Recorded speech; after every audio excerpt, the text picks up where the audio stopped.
Hello everyone, আমি দিয়া। তোমরা সকলে কেমন আছো? আশা করি খুব ভালো আছো। আমিও খুব খুব ভালো আছি। সকালে ঘুম থেকে উঠেই আমি চলে গেছিলাম আমার ক্যাপসিকাম গাছের কাছে। এই গাছটা শীতের টাইমে লাগিয়েছি, বেশ ভালোই ক্যাপসিকাম ধরছে, 2-3টা মতো খাওয়া হয়ে গেছে। তো চলো, আজকে ভাবলাম মাটন রান্না হবে, তো মাটনে আজকে ক্যাপসিকাম দেওয়া হবে। তো বাড়ির গাছের ক্যাপসিকাম দিয়ে রান্না করা হোক, বাড়ির কাছে কোনো কিছু হলে বেশ ভালোই লাগে। আমি এটাকে টেনে টেনে ছিঁড়তেই পারছিলাম না, তারপর অবশেষে আমি এটা ছিঁড়তে পেরেছি। সকালবেলা আজকে একটু দুধ চা আর একটা টোস্ট বিস্কুট খেয়ে নিয়েছিলাম, তার সাথে ছিল চিড়া ভাজা।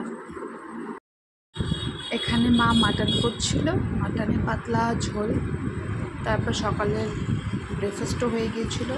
তারপরে এখানে একটু আম পান্নার শরবত খেয়ে নিয়েছিলাম। তারপরে এখানে একটু লেবু জল করেও আমি খেয়ে নিয়েছিলাম। আর এতটা গরমে পুরো অস্থির হয়ে যাচ্ছিলাম। তো আম পান্নার শরবত খাওয়ার পরেও একটু লেবু জল খেয়ে নিয়েছিলাম হালকা। তারপরে এখানে তরমুজ কেটে একটু তরমুজও খেয়ে নিয়েছিলাম। তরমুজ খেতে আমার খুব ভালো লাগে, তোমাদের কেমন লাগে জানিও কিন্তু।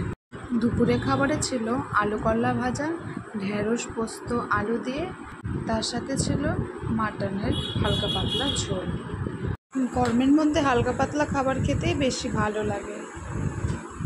তারপর সন্ধ্যাবেলা দেখছি বড়মশাই আমার জন্য চকলেট, কেক, বিস্কিট, চিড়া ভাজা, যেগুলো আমি খেতে পছন্দ করি সব কিছু নিয়ে এসেছিল। তারপর সকলের জন্য একটু চা বসিয়ে দিয়েছিলাম। আমি আজকে দুধ চাটা, মাংস টাংস সারাদিন খেলে আমি দুধ চাটা অ্যাভয়েড করেই যাই, আমার একটু প্রবলেম হয় তো তাই। তারপরে মাকে আর বড় মশাই দুজনকে চিড়া ভাজা দিয়ে চা দিয়ে দিলাম, তার সাথে বিস্কুটও দিয়ে। তারপর অবশেষে বৃষ্টির দেখা মিলল। আমি তো বৃষ্টি দেখে অনেক অনেক অনেক খুশি হয়ে গিয়েছিলাম, কিন্তু বৃষ্টিটা বেশিক্ষণ স্থায়ী ছিল না, অল্প সময়ের জন্য হয়েছিল, তবে খুব ভালো লেগেছিল।